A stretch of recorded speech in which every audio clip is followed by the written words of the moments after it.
Welcome back to the Getting Started with Felt series. In this episode, I'm going to show you how to draw out new data and annotate your map. Up here at the top of my map, I have the toolbar. Over here on the right, you'll see the two upload buttons that we discussed in the previous episode that essentially allow you to bring in existing data. But let's say in this instance, I want to stay inside of Felt and create my own data. Well, almost all the other tools on this toolbar allow you to do just that. So let me show you what I'm talking about. If I click on the search bar, for example, let's say we want to head over to New Delhi, India to make a map. So if I click on New Delhi, it's going to not only zip us right over there, but it added an element. So now we have this little pin with a label here. You can see right here in our elements, there it is. One of my favorite aspects of Felt is that it has a built-in library of data sets. So if you come over here to the left and click on the Layers button, it brings up the layer library. There are a ton of very cool data sets. You can search by different categories here, and you can add these very quickly and easily by simply clicking on the plus icon. This is a great way to create a quick custom base map, or to simply add additional context. So I'm going to come over here and add graticules. We'll close this, and now you'll see in the layers here, I indeed have graticules, and if I zoom out, you can see here we go. And these are totally customizable. If I click here, you can see all these options right over here in the style editor. You can also grab various boundary polygons via this extract tool here. So if you click on the scissor icon, that's going to activate the extract tool, and now you'll be able to see all of these different boundary polygons, and as I hover the cursor over, they become active. If I click on them, that's actually going to extract them as an element. And as I zoom, it's going to show me different levels of these admin boundaries, which you can see illustrated over here on the right. So it goes all the way from countries down to buildings. So I'm going to just grab this right here, and now you can see this reflected as a new polygon element over here in the elements list. All right, now I'd like to manually create my own data layers. I have two groups or drop-down menus of tools here. We have shapes and we have annotations. So the first step in this process is to use some of these shape tools to create different elements, which then I'll be able to add data attributes. Then I can convert those into data layers, after which I can add all my annotations. Okay, let's say we're going to map out the urban development. I went ahead and uploaded some satellite imagery that I'm going to be using for reference. Now I'm going to grab the Polygon tool to quickly digitize some of these areas. I have 4 different images here showing different years of the city, and I'm going to use different colors to represent these different years. So for time's sake, I'm going to jump ahead to when I have this already finished. One cool feature is the fact that you can very quickly view area for these polygons here simply by toggling on this button. If you do this for lines or routes, it will show you the distance. If you'd like to switch between metric and imperial, go to the Felt drop-down menu, select View, and at the very bottom, you'll see Units. Now I want to map out this highway that surrounds the city. What's interesting about this is that the western and eastern sections of this route were finished at different decades. So I want to create 2 different elements here, and I can do that with this route tool. So this is especially powerful. When I first click it, I can select what type of route I want to create, and now I can click, and as I drag this across, it's going to automatically snap to the roads. If I don't want it to snap to roads, I can hold the shift key and it will be a straight route, but I do want it to snap to this highway, and I just want to do the western side first, so I'll drag this down here. And also what's cool is I can zoom and pan the map around as it's routing. So if I hold the spacebar key, it's going to switch to the hand tool, which will allow me to pan, and I can zoom at the same time.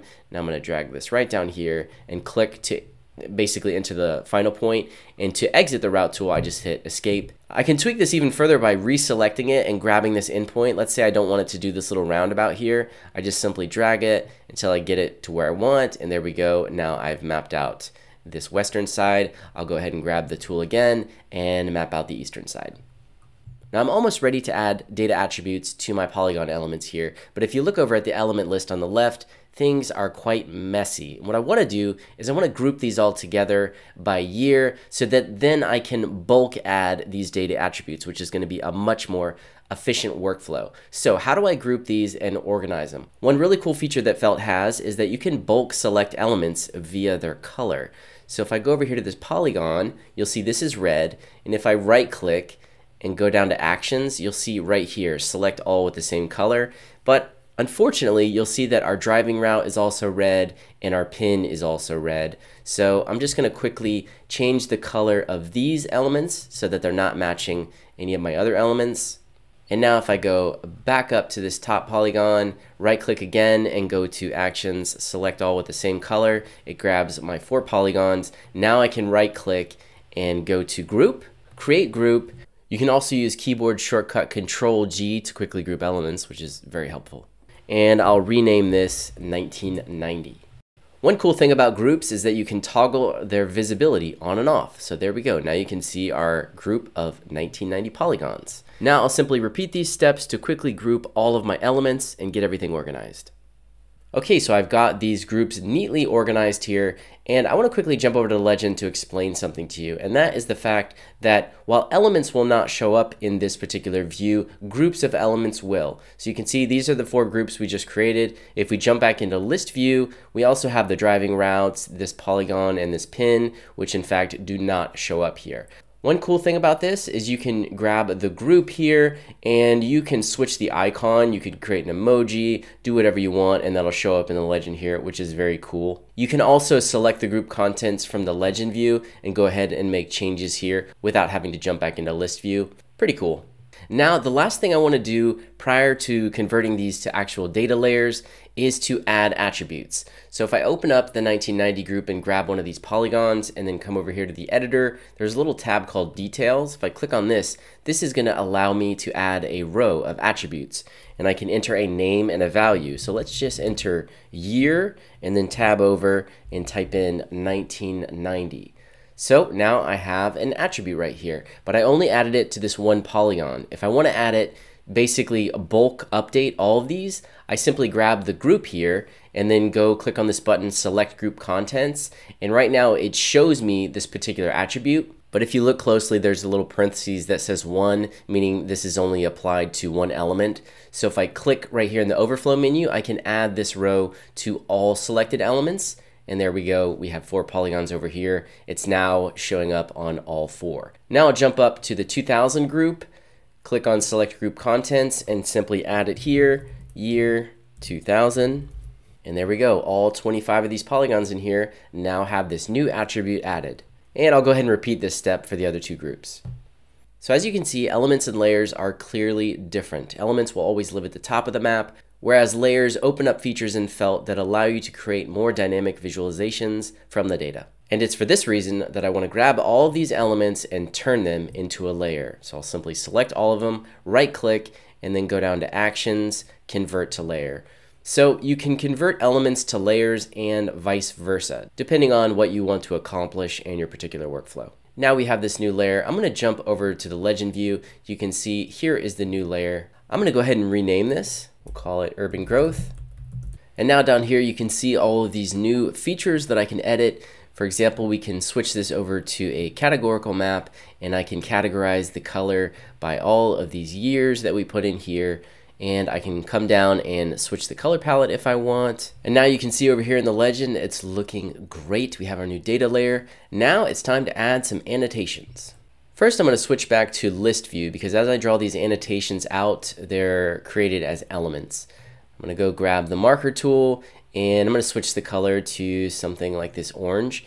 And now I just want to quickly draw some arrows here to illustrate the emerging urban sprawl from these areas. And one cool thing about this is that I can just grab these marker drawings here and hit Control or Command D to duplicate. And now I can very quickly just move these around, rotate them. It's just a very, very fast way to work. I'll duplicate again, bring this over here. And now I'm going to come back and grab the highlighter tool.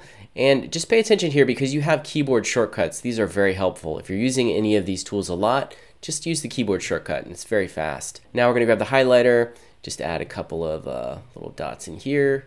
Now I'll come back up here, grab the text tool, and then I can click right over here and type in emerging urban sprawl. We'll change the color to black and just bring the size way down. And I can do the same thing that I did with the arrow and simply duplicate it. And now bring the duplicate over here, duplicate again, bring it over here. Fantastic. Now what makes Felt a superpower when it comes to collaboration are these tools like Note and Comment. So if you click on Note, now I can click anywhere and just make a quick note. You can even annotate with links. You can link to websites or YouTube videos. I'm going to jump over to this other USGS website, copy the URL, and then come back over here, paste it right in, and click add, and there it is. Now I'm going to come over here to YouTube and do the same thing. I'm just going to quickly copy a link to one of these videos, hit the K key to add another link annotation, then paste that in, and then there you go. Now we have a YouTube video. Now you'll notice once again we have all of these elements. I can organize them again in groups. So for example, if I grab all of the emerging urban sprawl elements that I created, I can simply group those, call them emerging urban sprawl. Now when I jump over to the legend, here it is, but this time I'm actually going to add an emoji. So let's say we want to do something like an arrow. And there you go, now it's showing up in our legend with the arrow. Now if you'd like to export some or all of the data that you've created, go to the Felt menu, File, Export to GeoJSON. Okay, I hope you enjoyed this video. If you want to see the next episode in the series, be sure to subscribe to the channel and activate notifications. It's all about how to style your map. See you there.